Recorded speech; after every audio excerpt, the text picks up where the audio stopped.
Everyone knows the story in the Bible where Jesus feeds the 5,000 with just 5 loaves and 2 fish. In this story, find out what happens with just 2 loaves of bread in an orphanage in Haiti in this modern day Bible miracle. Before we get into today's story, if you're new here, we tell angel encounter and miraculous stories that will leave you feeling encouraged and uplifted. And if you like that kind of thing, please subscribe and turn on all notifications so you don't miss it out on any new video. All right, let's get into today's story.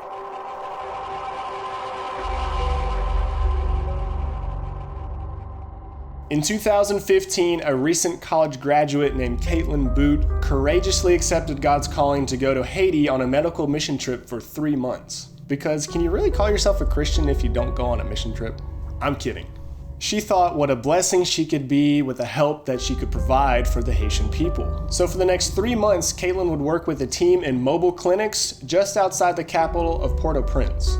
These mobile clinics followed a systematic process. You have your triage station, you have your doctor station where they see the patients, you have the pharmacy, then you have kids playing with soccer, and then you have finally the pastor praying over the patients as they left. They would spend about 6 hours each day seeing patients nonstop. Some days they would see over 150 patients. Now they would take their lunches individually so the clinic wouldn't be abruptly stopped. And lunches usually consisted of peanut butter and jelly eaten in their vehicles. And I've been on mission trips before, and sometimes the food's not that great. And when you've been working hard all day, there's nothing better than a big peanut butter and jelly sandwich.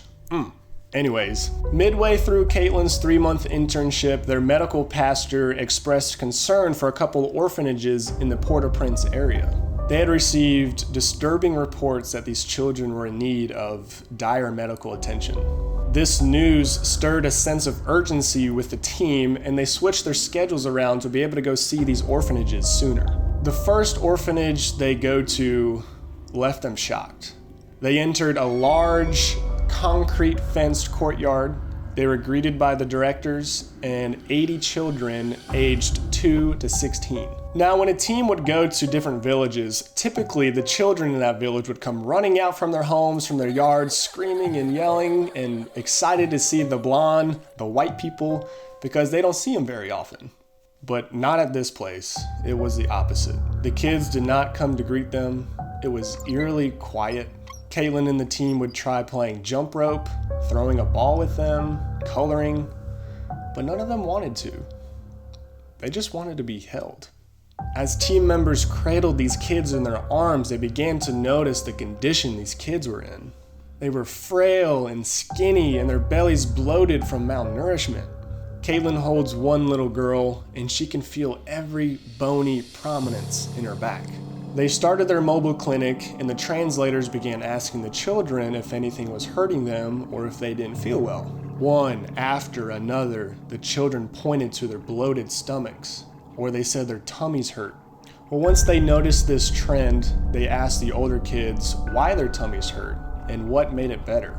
They told them that their tummies hurt all the time, and the only relief was by eating food.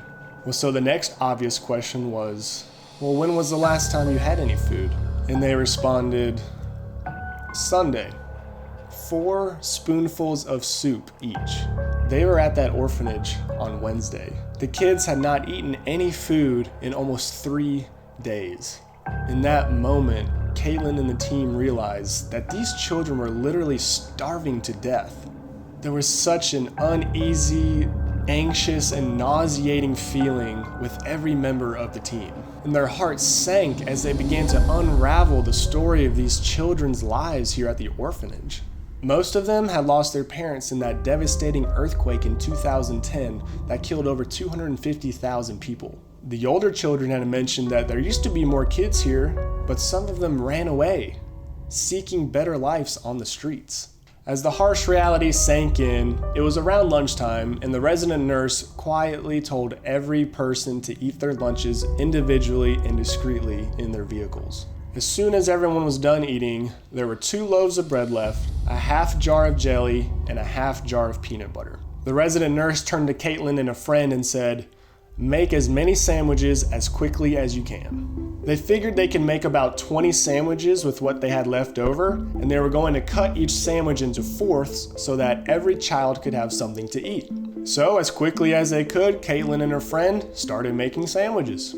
Every time they would reach into the bag for another piece of bread, thinking this would be the last piece, the bread kept coming. Sandwich after sandwich after sandwich. And once they ran out of peanut butter and jelly, they counted all the sandwiches they had made. They counted once, they counted twice, they counted 3 times. Caitlin and her friend looked at each other in disbelief.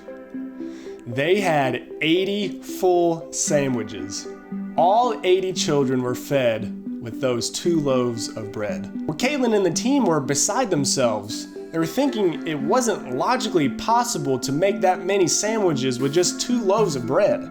To this day, Caitlin knows in her heart that it was the Lord Jesus that provided that miracle at that orphanage. There is no earthly way that 2 supermarket loaves of bread could provide food for 80 children when the typical loaf of bread only has 18 slices. It was a modern day miracle of the Lord feeding the 5,000. Initially, Caitlin believed that she would make a significant impact on the Haitian people, that she would be a blessing to those around her. But she realized she was wrong. It wasn't about Caitlin and what she was going to do. It was all about Jesus and what he was going to do to Caitlin, to her heart, and to others through her. During uncertain times, when you think nothing is going right and everything bad is happening to you, your family, the economy, the nation, the world, know and believe that Jesus is working everyday miracles right in front of your eyes. He is good, he is kind, he is faithful, and he loves you. That's it for today's video. Make sure to give the video a like and subscribe, and we'll see you in the next one.